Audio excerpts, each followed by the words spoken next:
안녕하십니까.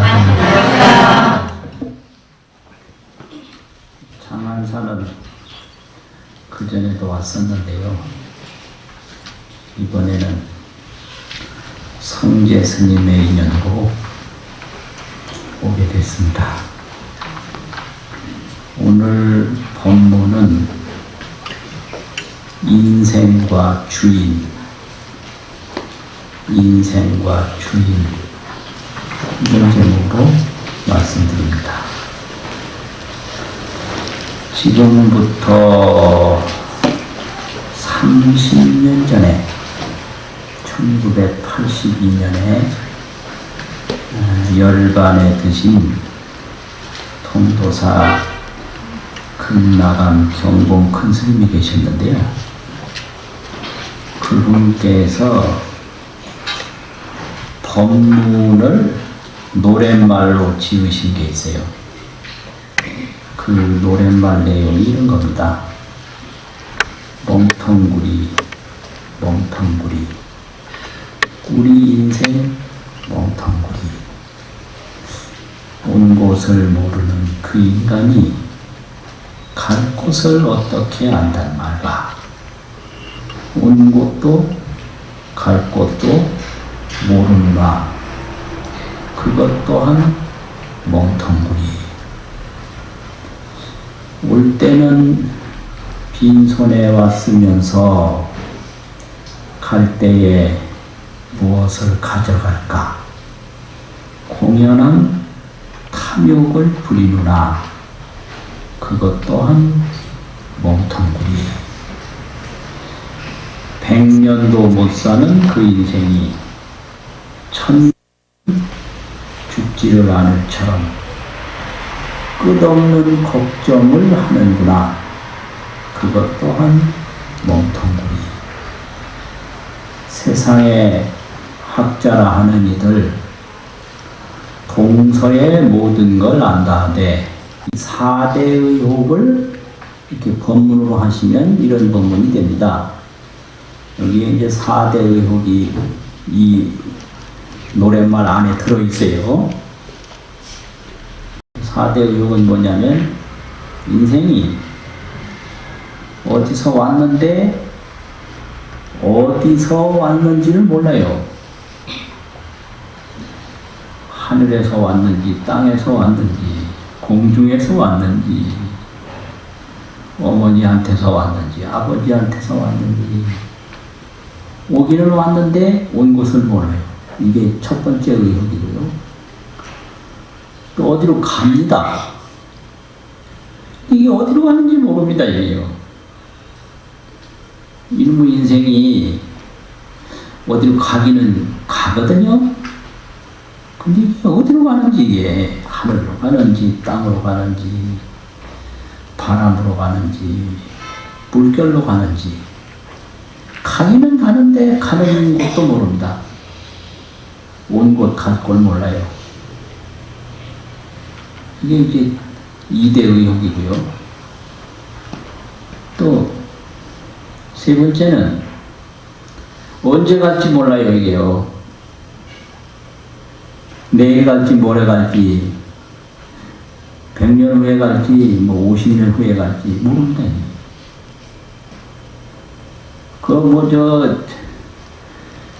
교도소 같은 데 가보면 거기 이제 구금돼 있잖아요. 근데 그분들은 언제 나가느냐 그러면 나갈 날 알아요. 몇 년 남았다. 뭐 나는 못 나간다. 나간다. 압니다. 근데 우리는 건물 안에 구속되어 있는 게 아니라 이 죽음이라고 하는 것이 있기는 있는데 언제 죽을지 모릅니다. 이게 언제 죽을지 몰라요.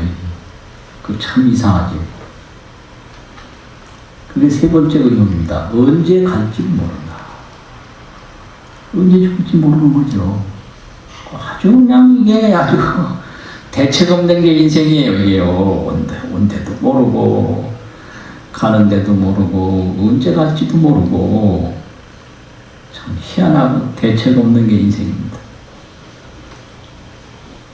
또 그 다음에 네 번째는 내가 나를 몰라요. 이런 게 내가 뭔지 이게 이 나라는 이게 도대체 뭐 이게 손가락이 난지 발가락이 난지 눈이 난지 코가 난지 오장육부가 난지 또 이 생각하는 게 난지 이 나라는 이 물건이 있는지 없는지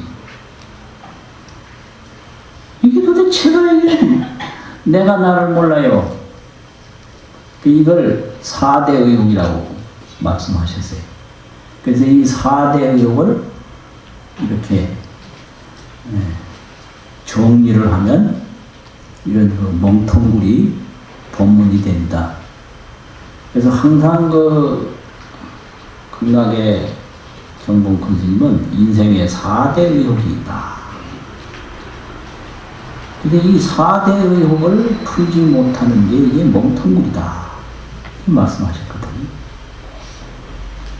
그럼 이게 해결이 되려면 제일 마지막 거 내가 누군지 내가 뭔지 이게 해결이 되면 다 해결돼요. 어디서 왔는지도 알 수 있고 어디로 갔는지도 알 수 있고 언제 가고 안 갈 것도 알 수 있고 이게 내가 나를 모르는 데서 이게 어디서 왔는지도 모르고 어디로 갈지도 모르고 언제 갈지도 모르고 이렇거든요. 그래서 그걸 주인 찾기라고 합니다. 주인 찾기. 인생의 4대 의혹과 인생의 주인 찾기. 나의 주인은 누구냐? 이거 이제 생긴 걸로 보면요. 생긴 걸로 보면 이 몸에는 지수, 화, 풍 4가지가 있다고 늘 말씀하십니다. 또 이제 마음에는 수, 상, 행식 또 4가지가 있다고 말씀하십니다. 이게 4대 사원인데 4대를 색이라고 하는 거 하나로 합쳐서 색수상행식이라 가지고 오온이라고 하거든요. 그럼 이게 4대가 생길 때 풍선, 화차, 또 수삼, 지사 이런 순서로 생기는데 풍선, 바람 풍자. 이 바람 기운이 제일 먼저 생깁니다. 이 풍선이라고 해요. 그 다음에 화차, 불 기운이 그 다음에 생깁니다. 수삼, 물이 3번째 생깁니다. 지사, 이 뼈 부분, 흙이 되는 뼈 부분이 4번째 생깁니다. 그래서 바람이 생기고 체온이 생기고 그 다음에 혈액이 생기고 골격이 생기죠. 근데 이게 갈 때는 또 그 순서대로 갑니다. 바람이 제일 먼저 갑니다. 그게 숨지는 거예요.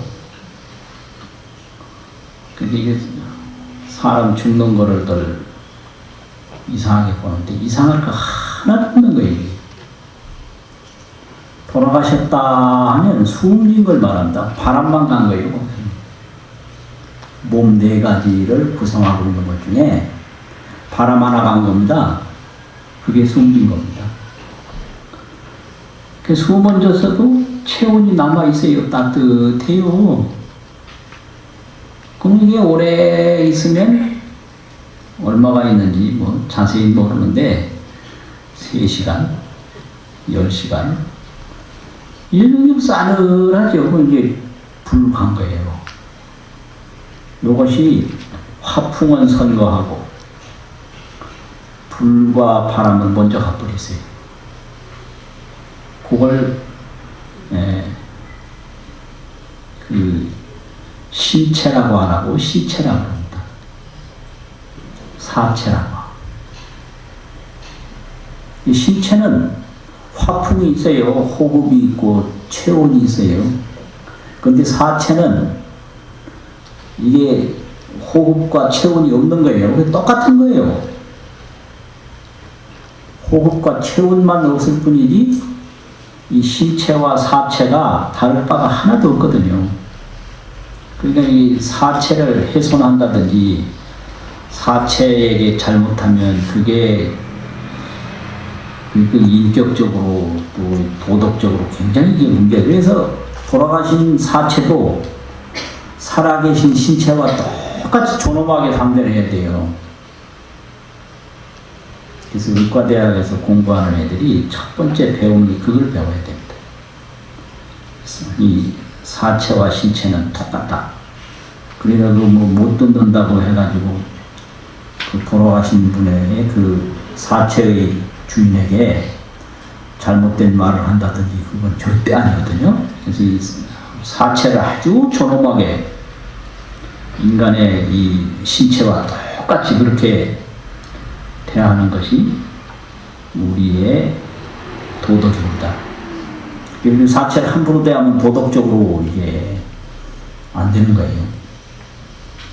근데 그 다음에 가는 게 물이 갑니다. 이제 그 다음에는 오래되면 물이 가죠. 이제 마지막으로 가는 게 이제 백골까지 다 가요. 이렇게 모였다가 이렇게 갑니다. 근데 그것만 있는가 하면 이건 A법이고 내법이 있거든요. 안으로 이제 법이 있는데 그게 수상행식이에요. 뭘 보면 느낄 줄 알아요. 수. 인식할 줄 알아요. 상. 행동할 줄 알아요. 종합적으로 판단할 줄 알아요. 10년 후에 어떻게 됐다. 이게 식이 이렇게 발달해가지고. 이걸 더 아주 이제 구체적으로 표현하면 그게 백법의식학이라고 하는 불교 학문이 있거든요. 이게 이제 줄이면 4개인데 넓히면 백법이 돼요. 근데 내용은 딱 이거 수상행식 이거거든요. 그럼 사람이라는 느낌이 있으니까 사람이죠. 감각이 있고 생각이 있고. 감각 없으면 사람이라고 안 하거든요. 또 뭔가 인식할 수 있어요. 인식이 있으니까 그게 상이죠. 행동할 수 있어요. 행동 못하면 그게 어떻게 돼요? 판단이 있으니까. 그런데 이게 어디 들었는지 이게 수상행식 이게 어떤 사람은 마음이 어디 있느냐 그러니까 나 마음이 배에 있다. 뱃속 갈라봐도 없어요. 안 보여요. 마음 머리에 있다. 머리 갈라봐도 안 보여요. 요새 뇌과학이라고 그래가지고 이거 신체, 신경 이 신경이 이 신체를 떠나서 없거든요. 그래서 정신, 신체 이래가지고 이 신체하고 정신하고를 같이 보는 게 그게 뇌과학인데 보면 안 보여요 그게요. 그래서 앞으로 뇌과학이 굉장히 발달할 건데 문제는 그 뇌를 연구하고 실험하고 그 관찰하는 내 마음이 뭐냐 이걸 대상화해서 볼 뿐이지 관찰자 주체는 알 수가 없어요. 관찰하는 나 몰라요. 근데 과연 나라는 게 과연 뭐냐 나라는 게 그리고 영봉큰 스님은 때로는 짓궂기도 하신 분인데 금나강의 그 가까운 도시가 부산입니다. 그럼 그 부산 가서 택시 타면요 택시 기사한테 시비 걸어요. 어떻게 시비 거냐면 여보시오 운전수 양반 옛날에는 기사를 운전수라고 했어요. 손수자 써가지고. 그것도 기억나세요? 그 다음에 기사라고 됐거든요. 운전수 양반. 예. 이 자동차를 누가 운전하요? 제가 운전하죠. 그럼 이 운전수가 없으면 자동차가 가요, 안 가요? 안 가죠. 그렇지. 이 시비 거는 거예요. 그 법문이요. 시비 법문. 시비로 법문하는 거예요. 그건 그런데, 그러면 이 자동차는 당신이 운전해서 가는데, 당신의 운전수는 누구요? 이렇게 물어요. 그 고약하지 아주 질문이. 이 자동차 운전수는 당신인데, 그럼 당신의 운전기사는 누구냐? 이 말이거든요. 나의 운전기사. 그 나의 운전기사는 뭐예요? 눈이 보게 하고, 귀가 듣게 하고, 손이 움직이게 하고, 발이 걷게 하고, 뭔가 생각하게 하고, 판단하게 하는 나의 운전기사는 누구냐? 이거거든요. 부처님이 깨달은 게 바로 이거예요. 부처님이 깨달은 게 그것을 뭐라고 하냐면 보고 듣고 생각하고 괴로운 거 알고 즐거운 거 알고 이게 생각과 감각이 있어서 인간이거든요. 근데 사람은 괴로운 거 알고 즐거운 거 알아요. 근데 저 돌 같은 돌멩이는 뭐 불에 들어가나 바람이 부나 비가 오나 사람처럼 그렇게 괴로운 거 즐거운 거를 뭐 안 느끼니까 상관없죠. 이게 굉장히 중요한 문제예요. 인간이라는 것은 생각이 있고 감각이 있다는 거죠. 더운 거 알고, 추운 거 알고, 감각. 좋은 거 알고, 나쁜 거 알고. 또 생각. 뭐, 좋다고도 여기고, 나쁘다고도 여기고. 이 생각과 감각이 없으면, 그 뭐 살아가기 편해요.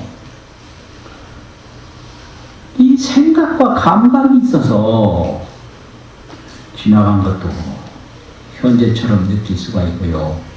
돌아오지 않은 것도 현재처럼 생각할 수가 있는 거죠. 좋다, 나쁘다, 느낄 수가 있고. 그러면 여기서 이제 즐거움과 괴로움을 느낍니다. 이게 고와 낙인데요. 이게 괴롭게도 살 수 있고 즐겁게도 살 수가 있어요. 그럼 이거 느낌이 없으면 안 되는 거잖아요. 그러면 이게 무엇이 즐겁게 느끼고 무엇이 괴롭게 느끼는가. 그래서 나의 이 생각, 나의 이 느끼는 감각, 이것이 무엇인가. 깊이 안으로 이거를 찾아 들어가다 보면 거기서 어느 순간에 지혜가 열려요. 그 생각에서. 그래서 이걸 깨달음이라고 합니다. 생각에서 지혜가 열린다. 이걸 경전에서는 종법생지, 쫓을 종자가 있는데요. 어디서부터, 무엇으로부터, 이런 소리예요. 그럼 생각으로부터 지혜가 열린다. 그걸 부처님이 성도했다고. 성도, 도를 이루었다. 그 지혜의 도를 이루었다 이 말이죠. 그럼 이게 생각에서 그 지혜가 열렸다. 그래서 그 생각에서 열린 지혜를 반야라고 하고 또 볼이라고 합니다. 반야는 환히 이렇게 조견하는 능력이 있어요. 비춰봐요. 뭘 조견하냐? 얼음을 또 보면 얼음으로 보는 건 감각이고요. 그것이 물이라고 보는 건 거의 반야예요. 조견이에요. 그 지혜가 없으면 그 조견이 안 돼요. 그게 반야입니다. 그리고 보리라고 했는데 보리는 각조라고 해서 깨달을 각자 빛이 조자. 그냥 환히 아는 거예요. 각조. 법문 소리들도 알고 휴대폰 소리들도 알고 환히 알아요 그냥. 각조, 조견. 이게 이제 마하바냐 바라밀하고 안욕따라 삼백상보리가 바로 이겁니다. 이게 깨달음에서 나온 거예요. 그럼 그 깨닫기 전에 수상행식이 있는데 이 수상행식을 불성이라고 합니다. 불성. 불성이 다른 게 아니고요. 이 볼 줄 알고 들을 줄 알고 생각할 줄 알고 느낄 줄 아는 게 그게 수상행식인데 그걸 불성이라고 해요. 그 불이라고 하는 것은 반야고 보리고 그 반야와 보리를 이룰 수 있는 종자를 가지고 있다. 이게 수상행식입니다. 그걸 불성이라고 해요. 그 수상행식이 변해서 반야보리가 되는 거예요. 그러면 그 불성이 뭐냐? 이 구경일성 보성론이라고 하는 데가 있는데 거기서 그런 말씀을 했습니다. 화불소 허공 약소 무시처. 이 세상에 불이 모든 걸 다 태우는데요. 태우지 못하는 게 있습니다. 불이 못 태우는 거. 그게 뭔지 혹시 아시겠습니까? 불이 못 태우는 게 있어요. 아무리 불이 타도 그건 못 태워요. 그게 뭘까요? 마음이라고요? 마음을 태우는지 못 태우는지 마음 자체가 안 보이니 알 수가 있어야 돼. 이건 보여요. 못 태우는 게 눈으로 보이는 거예요. 그 마음이라고 하면 뭐 말은 되는데 마음이 탔는지 안 탔는지 마음 자체가 안 보이니까 증명이 안 되잖아요. 근데 이건 증명이 되는 거예요. 못 태우는 게. 아, 불이 이거는 못 태우는 거로구나. 증명되는 게 있습니다. 그게 뭘 것 같아요? 허공입니다. 허공. 불이 아무리 엄청나고 세도 허공은 못 태워요.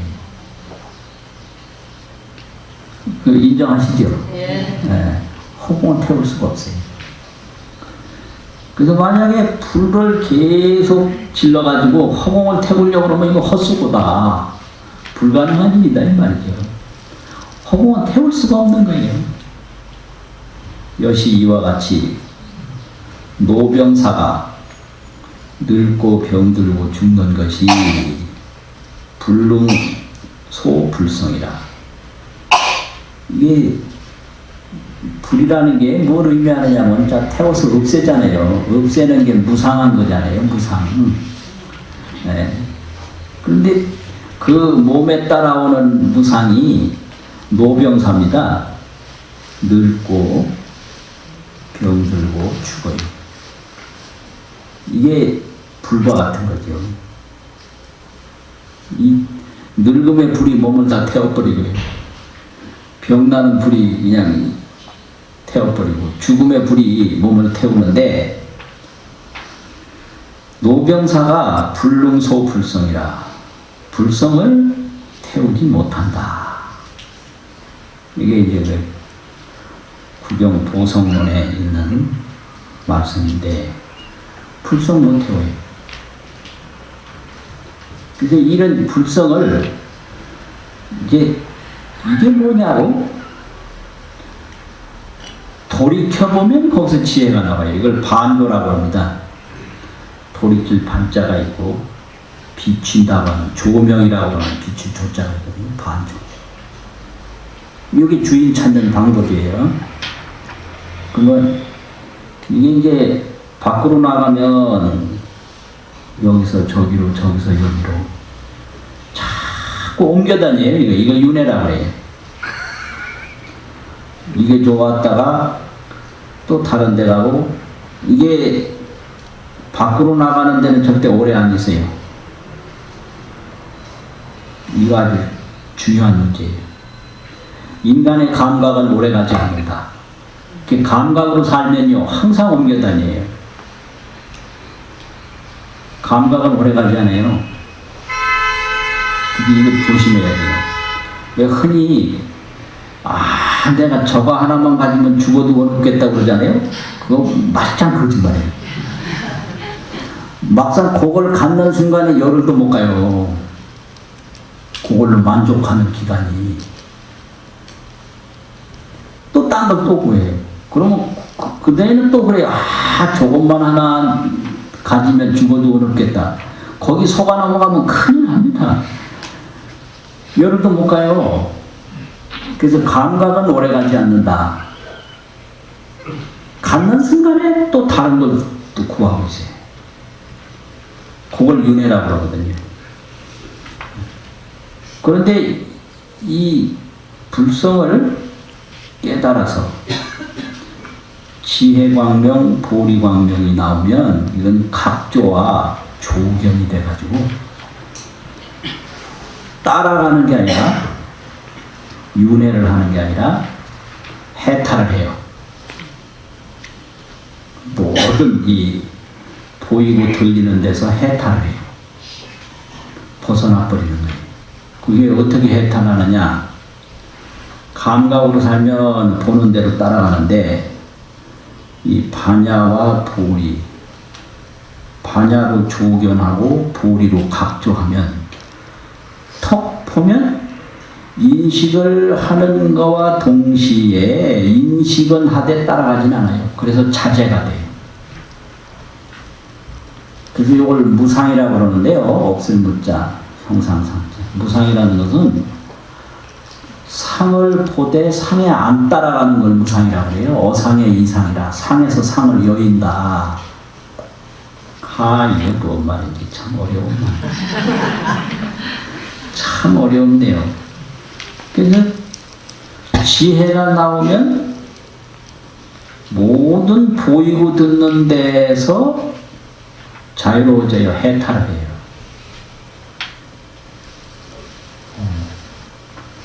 그러니까 우리가 왜 괴로움이 생기느냐 하면 보고 듣는 대로 따라가니까. 그래서 얽매여요. 안 따라가면 보는 거는 절대 허물이 없고 듣는 건 허물이 없습니다. 본다고 괴로움이 생기는 게 아니고요. 듣는다고 괴로움이 생기는 게 아니라 따라가기 때문에 괴로움이 생겨요. 그래서 거기에 집착을 하면 괴롭고 해탈을 하면 안 괴롭다. 이게 집착이냐 해탈이냐. 해탈이라고 하는 게 몸에 옷을 벗는 게 해탈이 아니라 보되 보는데 안 따라가면 해탈이거든요. 듣되 듣는데 안 따라가면 해탈이거든요. 그 해탈이 되면 어떻게 되느냐? 자제가 돼요. 자기 뜻대로 돼요. 그걸 부처님의 해탈이라고 합니다. 해탈 다음에는 자제가 있어요. 내 마음대로 되는 거예요. 자제. 요게 주인입니다. 뭐가 주인인가? 보고 들으면서도 안 보고 안 듣는 게 아니에요. 옛날에 우리 할머니도 내가 저걸 안 봐야지 이래요. 그 어떻게 안 봐요? 내가 저 소리를 안 들어야지 그래요. 어떻게 안 들어요? 그 일부러 안 보고 안 듣는 게 아니라 그게 보는데 매달리지 않으면, 요 매달리는 걸 집착이라고 하지 않습니다. 집착. 집착하지 아니하면 그게 해탈이에요. 그때 듣는데 막 매달려서 집착하지 아니하면 그게 해탈이에요. 그러면 자유로워요. 자제가 있어요. 이게 해탈 자제거든요. 이게 주인이에요. 그거는 그 반야보리 그것은 선천지 무시하고 하늘보다 먼저 있어서 시작이 없고 후천지 무기종이라 하늘보다 뒤에까지 있어서 끝이 없다. 그 반야보리가 그렇다는 얘기죠. 반야보리가. 그래서 우리는 그 나의 주인을 찾는 게 그게 그렇게 중요합니다. 나의 주인을 찾지 못하면 어떻게 되느냐? 자꾸 따라가요, 밖으로. 계속 따라만 다녀요. 그래서 항상 어디든지 나를 의탁하려고 그래요. 좋게 보이면 항상 거기에 의탁을 해요. 그 참 좋은 집 있으면 저 집을 내가 샀으면 좋겠다. 멋있게 생긴 그런 게 보면 저 남자하고 한번 사귀어봤으면 좋겠다. 남자애들은 그 여자친구 멋진 사람 한번 생겨봤으면 좋겠다. 이게 전부 내가 그쪽에 의탁을 해서 내가 좋아지려고 하는 거거든요. 그 좋은 집 살려고 하는 거. 산에 가는 사람들 보면 아주 재밌는 게 있어요. 산에 자주 올라가는 사람이 몸 건강하다고요? 천만의 말씀이에요. 그 친구들 관절염, 몸 상한데 맞습니다. 전문 등산꾼들요, 상한 사람 많아요. 그 왜 그러냐? 저 높은 산을 보면 꼭 가고 싶은 거예요, 거기. 왜 그냥 저 높은 데 가서 잠시라도 내가 있어 보면 자기가 좋아진다고 생각되는 거예요. 그 산에 의지해버려요. 사람 보면 사람에 의지하고. 그래서 내 몸을 건강하게 갖는 게 중요하지, 저 산에 저 봉우리 한두 개, 하나 올라갔다, 두 개 올라갔다. 그건 아무 의미가 없거든요. 근데 산에 가다 보면 막 서로 경쟁을 해가지고, 야, 나는 올라갔다 왔다. 넌 못 갔지? 못 갔다. 에이, 바보, 그것도 못 가.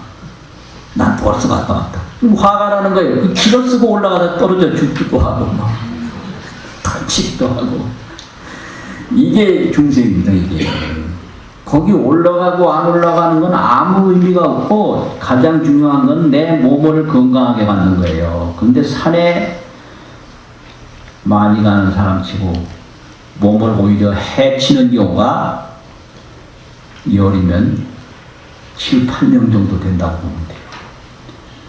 정말 몸 건강하게 하는 사람은요, 그냥 어디 가야 된다, 안 가야 된다, 아무 의미가 없고, 걷기만 해도 되고, 자기 몸에 맞춰서 하는 거지, 산에 맞춰서 어떤 코스에 맞춰서 하는 게 아닌데요. 하다 보면 코스에 맞춰서 해요.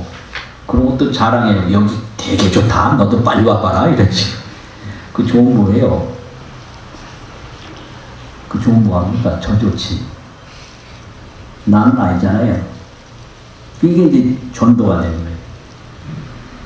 그리고 자동차도 왜 좋은 걸 사냐? 그 자동차에 의탁해서 자동차를 통해서 내가 잘 보이려고 이렇게 모든 데 그냥 체면도 없고 자존심도 없고 그런 의지를 해요.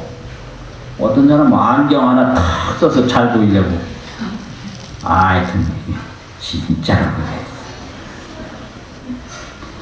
아주 구질구질해요.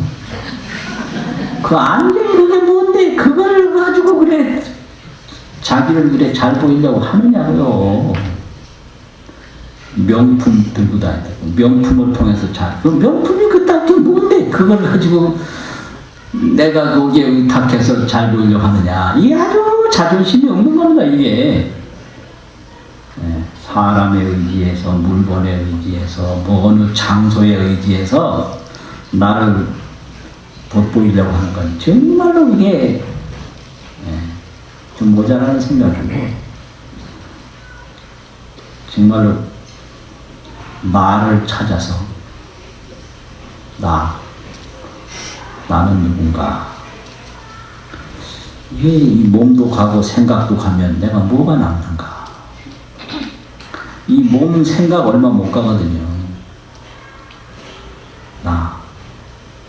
그래서 그 반야보리, 또 반야보리를 찾는 방법은 반조. 그 반조는 간단해요. 어디서부터 출발하느냐면요.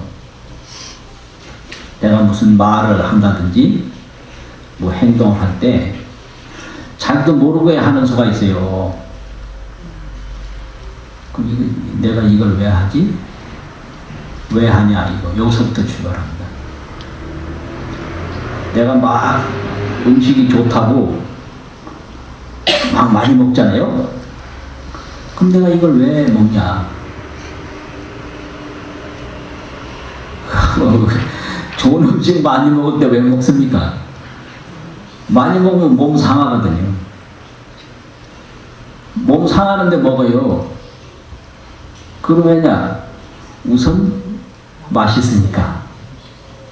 그 맛에 이제 내가 거기 꼼짝 못하고 딸려가는 거예요. 그럼 아 이걸 내가 왜 이렇게 많이 먹지? 무슨 말을 뭐 지나치게 할 때도 내가 이 말을 왜 하지? 무슨 행동을 지나치게 할 때도 이 행동을 왜 하지? 요게 정신치료인데, 정신치료라고 하는 것은 성찰과 회복인데, 자기 성찰, 자기 회복, 그게 정신치료입니다. 모든 걸 할 때 내가 이걸 왜 하지? 왜 하지? 그러면 자기가 자기를 성찰하게 돼요. 살피게 돼요. 그러면 자기 그 본래 그 기능으로, 본래 위치로 자기가 돌아가요. 그래서 성찰과 회복이 그게 정신치료고요. 나를 찾는 것은 반조입니다. 돌아보는 거예요. 그러면 정신과 의사를 보면 그 무슨 말을 하면 안녕하십니까 한다든지 그러면 그 말 왜 하냐 물어요. 막 무슨 과거 얘기하고 뭐 시어머니 얘기할 때 그 시어머니 얘기 지금 왜 하냐? 억울하다는 거거든요. 시어머니 욕한다는 게 이제 뭐 남편 욕도 하고 그러잖아요. 남자들도 요새는 막 그냥 하소연 많이 해요. 요새 남자가 아니에요. 아주 꼴이 뭐, 내가 막 맨날 뭐 아내한테 맞고 산다고. 그거 맞고 산다 소리를 지금 왜 하냐? 억울하다는 거죠. 그러면 왜 내가 왜 맞게 됐을까? 거기서부터 이제 성찰이 돼서 돌아가는 거예요. 그게 정신치료고. 이 자기주인 찾기는 경공큰 스님 만날 가서 뭐 물으면요. 뭐 묻는 그놈이 뭐냐. 이게 자기주인 찾기예요. 내가 막 괴로워하잖아요. 그러면 괴로워하는 이게 뭔가예요. 내가 막 무섭다라고 하잖아요. 그러면 무서워하는 이게 뭔가. 누가 막 원망스럽고 막 그렇잖아요. 그러면 이 원망하는 이게 뭔가. 이게 뭐냐. 그래서 경봉스님은 늘 가서 뭐 물어보면 묻는 그는 뭐냐. 대답을 주는 게 아니에요. 돌아보게 하는 거예요. 대답은 거기서 한 번 들으면 들을 때뿐이고 또 금방 또 물어요. 다른 거. 뭘 가르쳐주면 그거 잠시고 금방 돌아서 다른 걸 또 물어요. 그거 가르쳐주면 또 물어요. 억만년을 대답을 들어도 만족할 수가 없어요. 그래서 그 묻는 그놈을 돌아보는 걸 반조라고 그러거든요. 자신반조. 자기 마음을 스스로 돌아본다. 욕하는 이놈이 뭐지? 괴로워하는 이놈 뭐지? 원망하는 이놈 뭐지? 반조. 반조를 자꾸 하면 거기서 정각이 나와요. 바르게 깨달음이 나온다. 반조와 정각이 여기에 자기주인 찾는 거고요. 성찰과 회복, 자기 성찰과 자기 회복하는 건 이게 정신치료입니다. 정신치료를 하려면 무슨 하든 내가 이걸 왜 하지? 여기서부터 출발해야 돼. 아이들한테 화를 낸다 그러면 언뜻 생각하면 아이가 잘못해서 화나는 것 같은데 그게 아니에요. 나의 욕심이 있어요. 아이가 내 뜻대로 이렇게 해줬으면 하는 욕심이 있는데 그 욕심대로 안 하니까 내가 화를 내는 거고요. 아이하고는 상관없이 내 감정으로 화내는 거예요. 그걸 몰라요. 아내가 뭘 잘못해서 화낸다 그러면 아내가 잘못해서 화내는 것 같죠. 그건 자기 기만이고 자기가 속은 거예요. 아내가 잘하든 잘못하든 그거는 아내 일이고 내가 아내한테 바라는 게 있어요. 아내가 이렇게 해줬으면 하고 바랬는데 그렇게 안 해주니까 화를 내는 거예요. 남편 마찬가지예요. 남편이 바람 피웠다고 말. 아니 순놈이 어디 가서 바람 피기 예사지. 이거 뭐예요? 그렇게 생각 안 하고 순놈으로 생각 안 하고 남편으로만 생각하는 거예요. 그러니까 순놈들 보면요 바람 잘 피더라고요. 고양이 같은 애들 보니까 웃기도 진짜. 걔들은 바람 피는 것밖에 할 줄은 모르더라고요.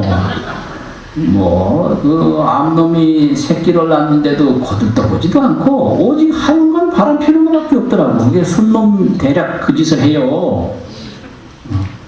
그런데 남편이 바람 피운 게 문제가 아니라 내 남편은 절대로 다른 여자를 보면 안 된다는 욕심이 있는 거예요. 그래서 자기 욕심에 자기가 인생이 죽어버려요. 까맣게 타들어가고 그냥. 그러나 내 남편이기 전에 저 친구는 순놈이다. 그러니까 순놈이 찾아가는 거에 있을 수 있는 거지. 그런데 옛날에 우리 할머니들요 남편들 보고요 젊을 때 좀 다녀오라고 보냈어요. 이거 늙으면 쳐다도 안 본다고. 그게 옛날 할머니들은 그랬다고요. 젊을 때 다녀오라고. 술집에도 가고 기생집에도 가고 늙으면 가고 싶어도 못 간다. 그 왜 그러냐.